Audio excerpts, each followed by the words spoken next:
Hello and welcome.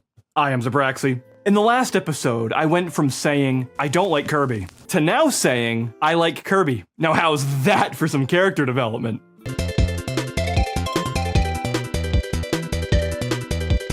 1992 came and went, and during that year, the world was gifted with its first viewing of Kirby in the Game Boy title, Kirby's Dream Land. The sales were immense and would eventually eclipse the 5 million units mark in lifetime sales. In fact, it would remain the most-selling Kirby game for over 30 years. Something interesting to note is that this almost didn't even happen. During development of Dreamland, the game went under some substantial design changes in the last minute, which forced Nintendo to delay the release. There was a bit of a problem though. All of the marketing and promotional materials still went out on schedule, so people were pre-ordering copies only to be told, "Oh, no. Everybody knew Dreamland was coming out 3 months late, Paul.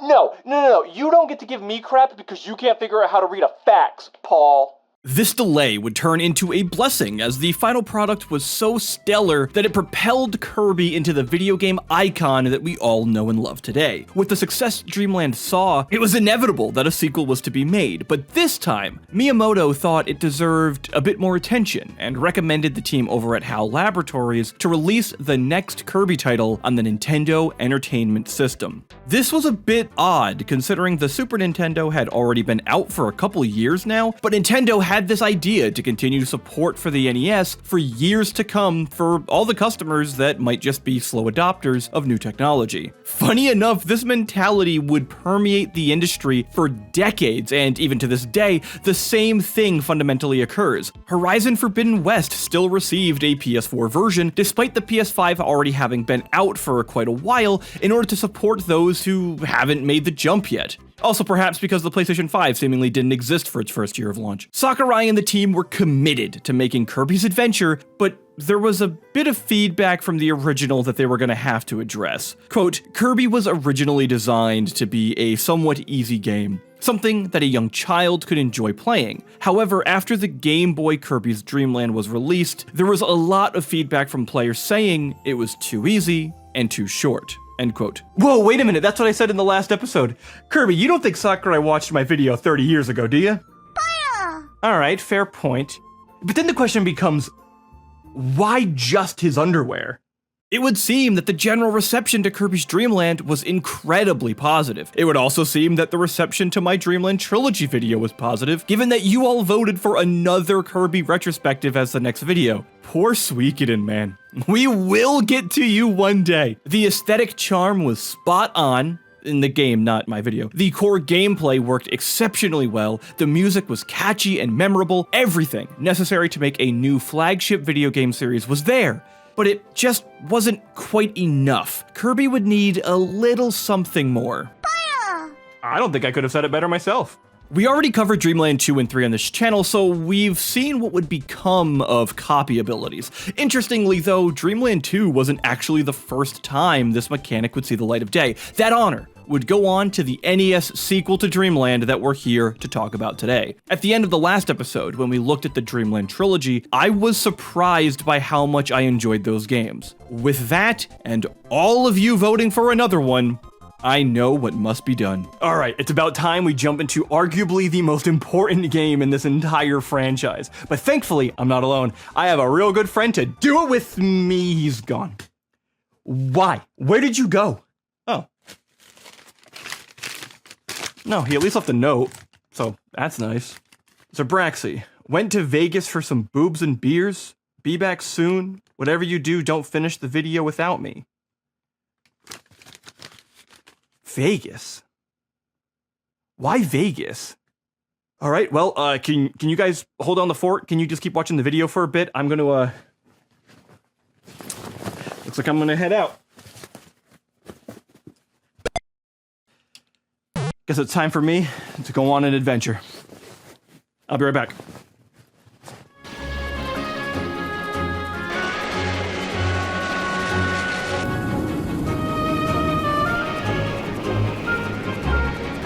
All right. We finally made it to Las Vegas, and now I can begin the search for this guy. Let's get started.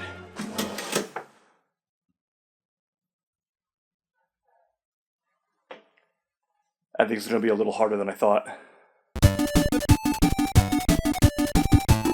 So, here we are. Kirby's Adventure on the NES. To many Kirby fans, this is the title that would finalize the Kirby identity in several ways, in fact. At the risk of getting ahead of myself, I think it's important to note that the content difference between Dreamland and Adventure is essentially night and day. Dreamland consists of about 30 to 45 minutes of gameplay, a handful of levels, and really not much more than that. Adventure is larger. Much larger. While still a rather simple game, the levels are more interesting, the soundtrack is more varied, and we even have color now. We now know that Kirby isn't white, but pink. Confirmation that only real men, or women, or them? Alright, so let's dive into what makes this entry in the Kirby series so special. Besides being in color, the entirety of World 1 serves as a tutorial for the movement. That interface with Kirby's motion around the stage is critical to presenting potentially the largest difference that being on a console can provide. While the original Dreamland controlled just fine,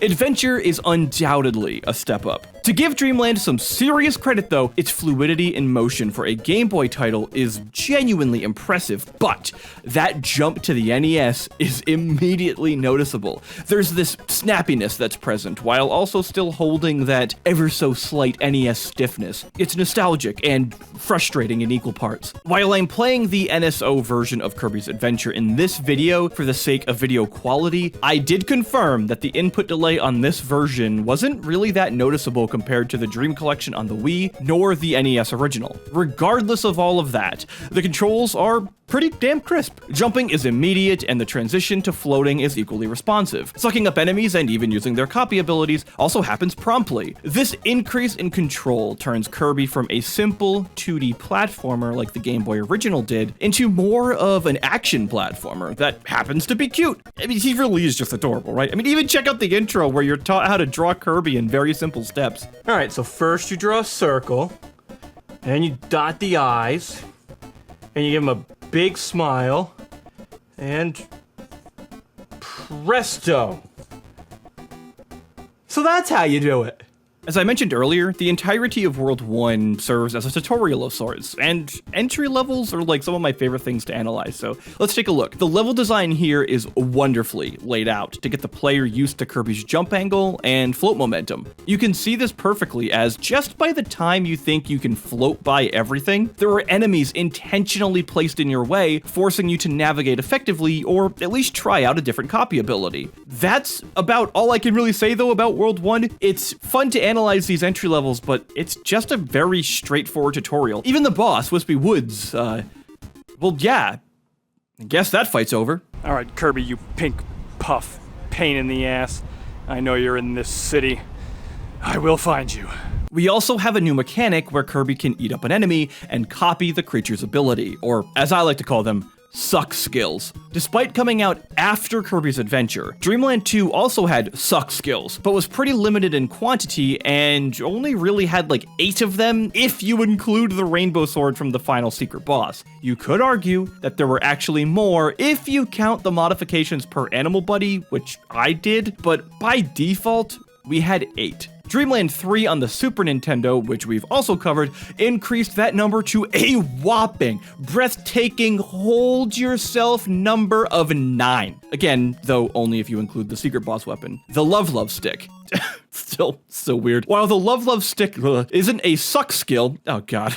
Again, the variation is largely defined by the additional animal buddy modifiers in terms of how these abilities are interacted with. The reason I bring up Dreamland 2 and 3 is because despite releasing after Kirby's Adventure on the NES, they actually have less copy abilities, suck skills, than Adventure does, even though it was the first game to introduce this mechanic to the series. Kirby's Adventure hosts a combined total of 24 different powers, and actually 25 if you include the Star Rod against the final boss. This is wild, especially when you consider that the following games would have less than half as many of those. What's even more crazy is that this 25 number was actually lower compared to what the developers originally wanted to introduce. In an interview for Kirby's Adventure, Satoru Iwata stated, quote, "Originally we had over 40 enemy abilities. From those, we selected the best ones, whittling it down to the final number you see in the game today,"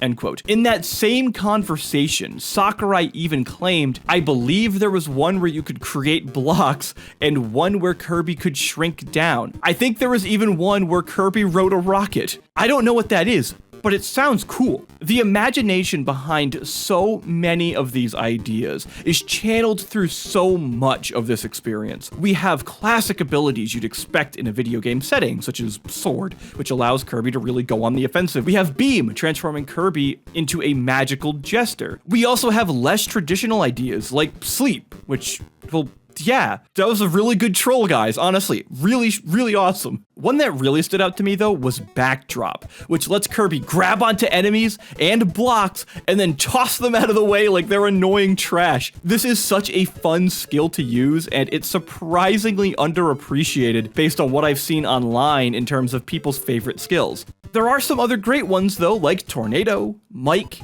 Hammer, and heck, even UFO. My favorite, though, has to be Wheel, because it's just stupid fun. Revving up like you're Sonic the Hedgehog and then ramming your enemies in as you zoom through a stage. Oh, it's so satisfying. Something I really wanted to do was ask my boy Kirby what his favorite ability in Adventure was, but he's still somewhere in Vegas at this point. So I thought I knew where to find him. I've been looking, and I know the spot. There's a place called the Heart Attack Grill, and I know how much Kirby likes to eat. So I went inside and I didn't find him.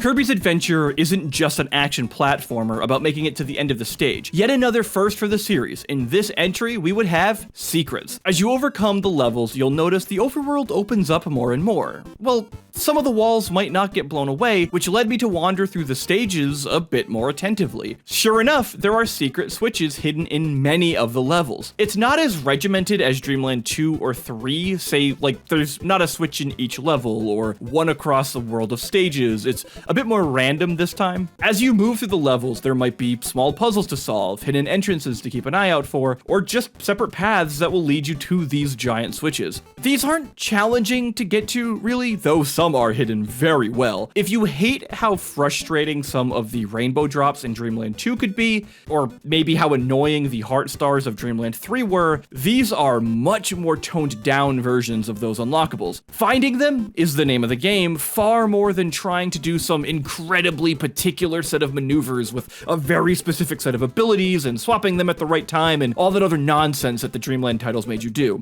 By seeing some of the responses to my own video and judging by the discourse online, I seem to be in the minority in enjoying rainbow drops and heart stars, but hey, what can I say? I clearly love abuse. There are two major functions of these switch things. First is that it's required to hit every switch in order to have your save file hit 100% in order to unlock Extra Mode. This is relatively similar to the Dreamland versions of Extra Mode, where Kirby has less health, there's no saving allowed, and the game is just fundamentally more difficult. The largest difference with Adventure, though, is that the enemy's AI actually doesn't ramp up or really change in behavior like it does in the Dreamland games, for example. The second purpose, though, for hitting these giant buttons is to unlock more of the overworld, which is actually to access a bunch of different mini-games. To me, this is the far more interesting part. This is another element that surprised me in Dreamland, or actually, sorry, well, the lack of them surprised me, to be more precise. I admitted in the first video that I wasn't the biggest Kirby fan, but I wanted to get into the series. While I expected to be burned at the stake for bad-mouthing some elements of Kirby, gosh, you guys were actually pretty nice. I was only slightly roasted at the stake, maybe is the best way to put it. I was gently charred. I've been corrected and criticized quite a bit about things that I've said, and it just kind of comes with the territory. But Kirby fans, though,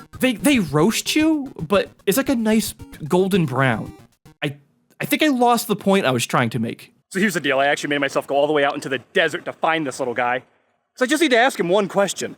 When I first played Dreamland, I knew all about the minigames that the series was famous for, and I couldn't wait to try them out. Little did I know that I'd be trying all 0 of them out. When I had originally made the claim that Dreamland felt like it was missing something, I knew full well that I had the knowledge of a 30-year-old series looking back at its first ever entry. That hindsight is impossible to ignore. But the point that I'm trying to make is that I gave a lot of slack to Dreamland despite its lack of content variety, or content at all, honestly. Kirby's Adventure, though, doesn't need any slack. Bringing in the copy abilities helped spice up the core gameplay immensely. What I didn't expect was just how much I liked the minigames that were dropped into this entry. What's brilliant here is that Kirby's Adventure doesn't just hand over these minigames to you. Instead, you're given little teasers about what lies in store. Then it's up to you, the player, to seek out unlocking more access to them by hitting those secret big switches in the stages I mentioned earlier. This unlock process is so representative of the time that these games were released. Imagine this: by playing the game and exploring its secrets, you get to unlock more content. I really hate that I'm about to say this, but I had almost forgotten that there was a time in video games where finding a secret gave you more than a new skin unlock or a ding on the screen with an achievement. God, I hate that ding so damn much. There's nothing that ruins an emotional moment in a game more than getting that damn ding to happen right after watching someone die. Wait. Oh, jeez. Please. You must continue the quest. No, I can't do it without you. I refuse. But you're the only one who can deliver the Jewel of Infinite Possibilities to the Sage of Far Too Many Titles. Yeah, but I don't know what that is. And you know I don't talk to strangers. Please, I beg. You must do this, or all of Endiness will perish. Endiness? I don't even know what that is. Oh, you mean from The Legend of Dragoon, the often long forgotten about critically acclaimed JRPG for the PlayStation 1. Go forth, and remember that I will always be your... Oh,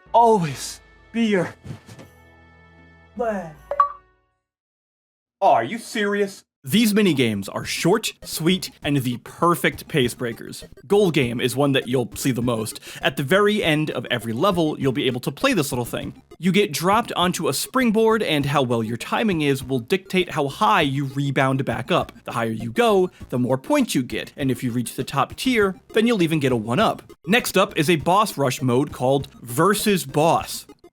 Well, good to know the name is just as unoriginal as the mode itself. So yeah, once you beat the game for the first time, you unlock this, and yeah, it's boss rush alright. We also have Crane Fever, which is a crane game where you can try and pick up Kirby's for 1-ups, or pick up super fat juicy Kirby for super fat juicy multiple 1-ups. Have you ever wanted to play a game where you catch eggs, or hey, better yet, swallow them whole?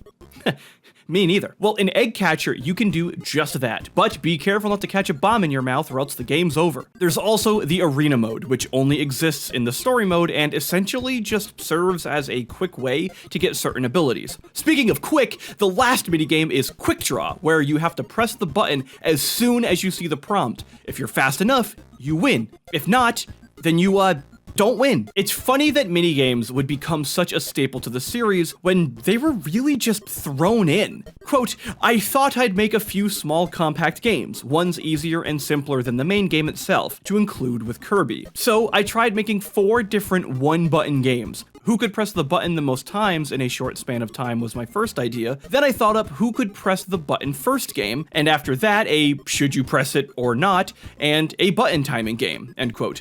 Good call, Sakurai. Now, if only I could track down Kirby in Vegas and see what his favorite minigame is. So I think I might have taken a wrong turn somewhere, just a big hole in the ground. Years after Kirby's Adventure had released, Nintendo gave us a full remake of the NES title. Welcome to Kirby's Adventure 3D Classics. There's really not a lot to say about this one. It's a whole port of Kirby's Adventure, but looks a little cleaner and has 3D effects for the 3DS. That's it. However, on October 25th, 2002, something very special happened. Yeah, he's a man of many, many faces. He may be pink, but it's really dangerous.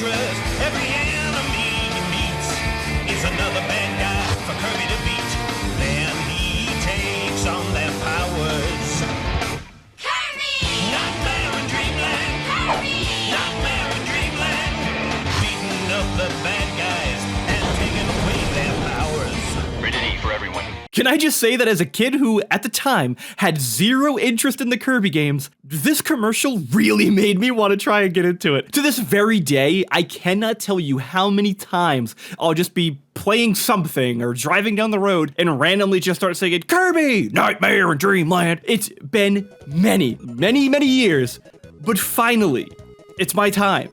I have now played through Nightmare in Dreamland. At its core, this is spiced up Kirby's Adventure. I don't want to undersell it, but this is a 16-bit Kirby's Adventure with a few extra things here and there. Many argue that Nightmare in Dreamland is the definitive of the three versions of Kirby's Adventure, and definitive is like really complicated, but yeah, I'd agree. Admittedly, there are some differences, so let's take a look. First things first, Nightmare in Dreamland is a bit easier than Kirby's Adventure. All right, I'm gonna stop doing that. Quote, we changed his walking speed and how strong he is too. Actually, compared to the Famicom version, he's a bit powered up here. We left the enemies at the same strength, however, so overall, it's a little easier than the original, end quote.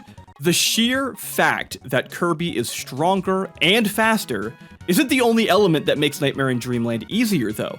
I've heard and read from a lot of people that many find the controls in Nightmare to be clunky.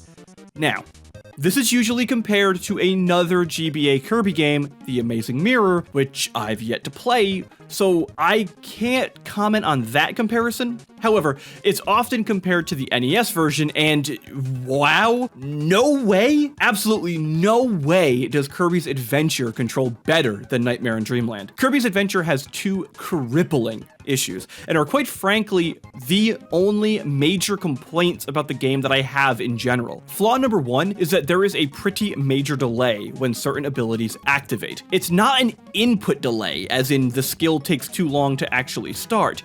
Instead, the problem is that a copy ability animation will go off and you'll see the particles or effects hit the enemy, but the skill just doesn't land and you get hit anyway. It's as if certain copy abilities have a number of non-damaging dead frames at the start of their animations, which not only is incredibly questionable in terms of a design choice, but also just, how do I say this politely? Really f***ing stupid. I noticed this the most with moves like Needle and Spark, where you can be a fully spiked Kirby by the time the enemy runs into you, but it just doesn't matter and you're still hit. I tried this on multiple different platforms to make sure it wasn't just input delay, and maybe it was just a particular platform problem, but on an NES emulator on my PC, on a Retron 5 with cartridge, Wii version in the Dream Collection, and the Nintendo Switch Online emulator, this issue happens reliably. The second flaw is that Kirby doesn't know how to turn around in the NES game. Okay, so he will turn around, but it requires you to frustratingly kick his ass in the opposite direction several times before he finally figures out how to move. This isn't new to games in the NES time frame, but oh man is it still equally as frustrating today. Constantly, throughout my time playing Adventure, I'd be moving through the screen, having a grand old time. I mean, it's Kirby, how can you not be smiling? Only to have to flip my angle to attack something and nothing. You have to basically stop all momentum, then turn, then move your slow, pink, bulbous body back in the direction that you want to go. I cannot tell you how many times I would just be yelling at the screen for him to just turn left! Just turn left, damn it! You know, maybe if you didn't eat all that food, you'd be able to turn a bit better. And don't even act like you don't overeat, Kirby. I know that there's a game called Kirby's Dream Buffet. Literally the entire premise of that is to eat as much cake as possible, so don't try to trick me, dude. Go for a walk, brother.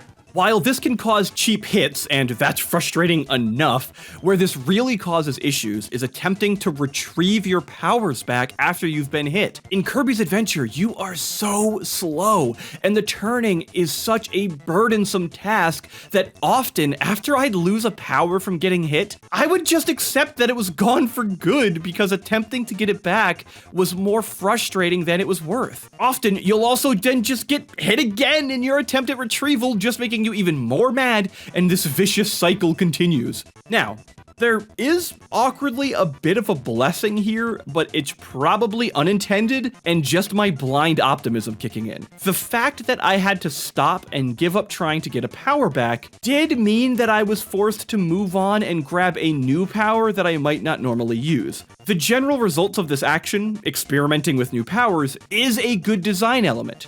But the fact that it's spurred upon by incredible frustration cannot have been the goal, and if it was, that's bad. There's another issue with movement, and that's the fact that if you press up on the D-pad in Adventure, you immediately start to float. Might not sound like too much of an issue, but when you consider that the fact that once you start to float, your momentum drops immensely and leaves you vulnerable, this is often so aggravating. Honestly, what tends to happen is that you'll try and turn Kirby around and you'll rock the D-pad to get that to happen. But somehow, with my fat fingers, you hit the up button and immediately start floating, only to now get hit again because you aren't moving at the same speed in which you were, which just becomes more and more annoying, especially when you're trying to get that damn power back.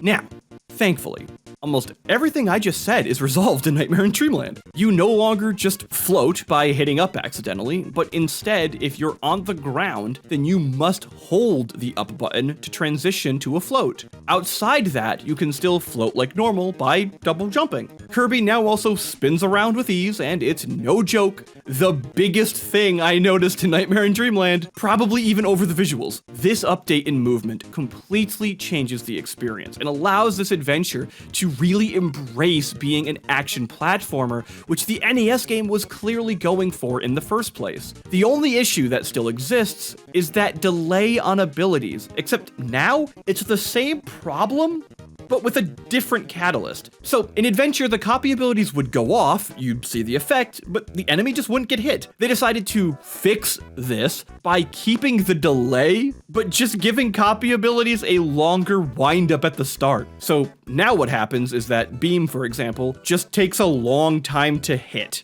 This is such a weird decision.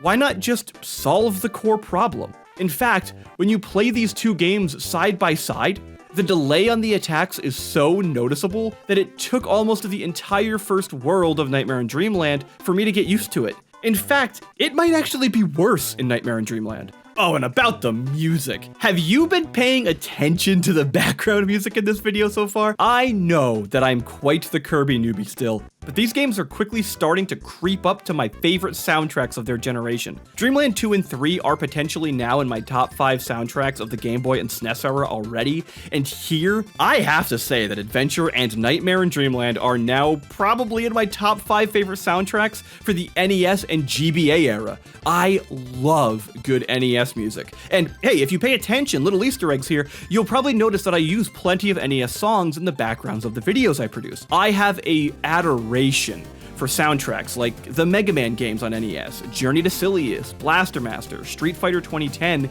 and so many others on the platform, and I will use their tracks regularly. Kirby's Adventure and Nightmare in Dreamland are now definitely going to be added amongst those. Now, honestly, while I do adore how good NES music can be and how good the Kirby's Adventure sounds are, I'm personally in the camp that the Nightmare in Dreamland renditions are just basically better in every way. The songs just feel a bit more whimsical, cheerful, a little more depth, and full of life. This is probably due to technical limitations, but hey, so be it. That's kind of the name of the game. Like, take Vegetable Valley, for example. It's one of the first songs you'll hear, and take a listen to these two versions back to back.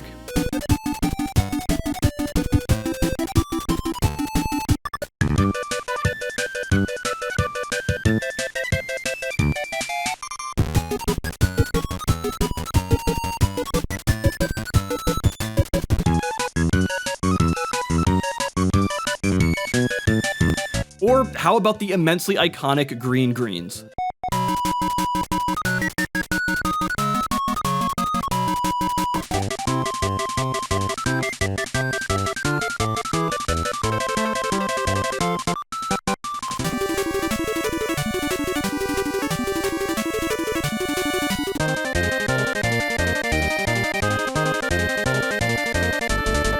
Okay, and now take a listen to the differences for the final boss theme. Just listen to how much more punchy the GBA version is.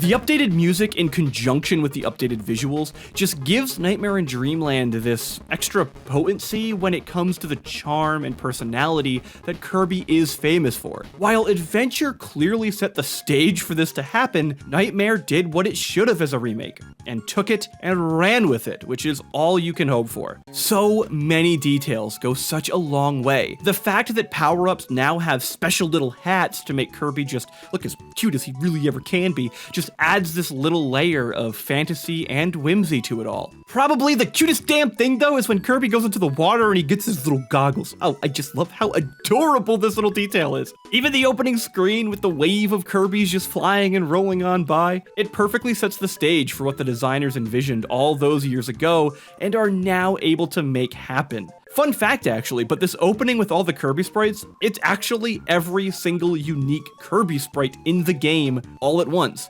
So not only is it cute and adorable, which it totally is, but it's also a wonderful presentation of the technical capabilities of the Game Boy Advance. Honestly, I'm starting to get a little nervous here. Kirby said not to finish the video before he got back, but I'm running out of things to say. I mean, all I have left to talk about is the extra modes and the ending of the game.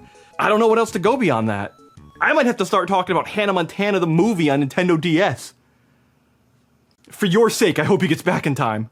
Nightmare in Dreamland also added a few more modes to the mix. First up, there's multiplayer. In fact, you can actually play the game 4-player and it is constant chaos. While not that big of a deal by today's standards, this was the first ever 4-player 2D platformer on a handheld, which is an impressive feat. There's also some new minigames thrown into the mix. First, and my favorite, is Bomb Rally. You have to time the button press correctly and knock around a bomb at the other Kirbys. If a Kirby is hit by the bomb, then it's out, but the bomb also starts to move faster and faster as the future rounds come.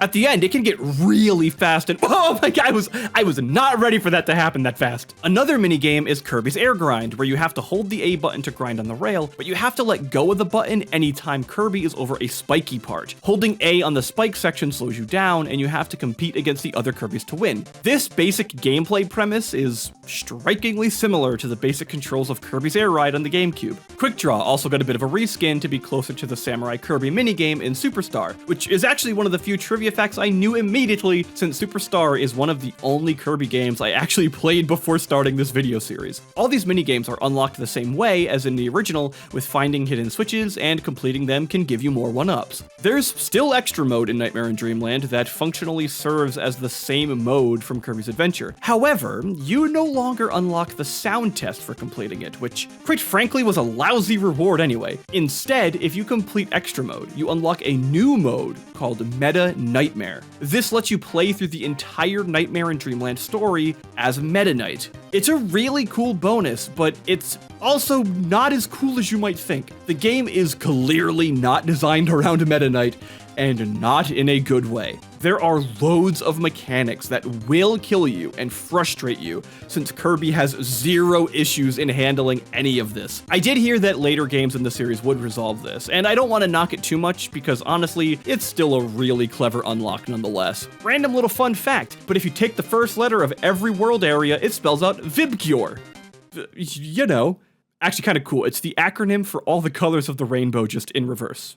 Hey, kinda cool. And of course we have to talk about the ending, because apparently Kirby games just have to get ridiculous. Kirby is trying to restore the Fountain of Dreams, which is the most Kirby thing I've ever heard of. In order to do that, he needs to recover the Star Rod, which was shattered by King Dedede, and thank God it's not the Love Stick. Since the Star Rod was damaged, it means that no one on Popstar has the ability to dream anymore. While not actually the worst thing in the world, dreams are still pretty awesome, and Kirby rightfully wants to bring them back, so he gathers all of the Star Rod pieces and beats the snot out of King Dedede in order to recover the final piece and reassemble the rod itself. I wish I had more to say about this Dedede encounter, but it's pretty similar to the Dreamland games, so I'd just be reiterating what I said there. Anyway, after getting the Star Rod back, Dedede is almost depressingly desperate for Kirby to not return power to the Fountain of Dreams. In true Kirby fashion, he ignores a crying man, a begging king, and accidentally unleashes a wicked evil from the fountain known as Nightmare.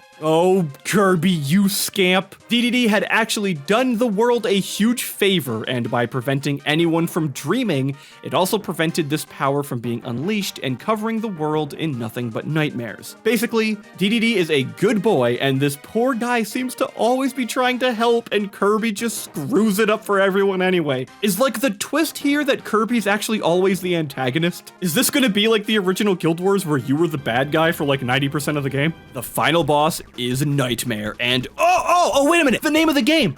Oh, I get it! It's not just that Dreamland is getting nightmares, but Nightmare is literally in Dreamland.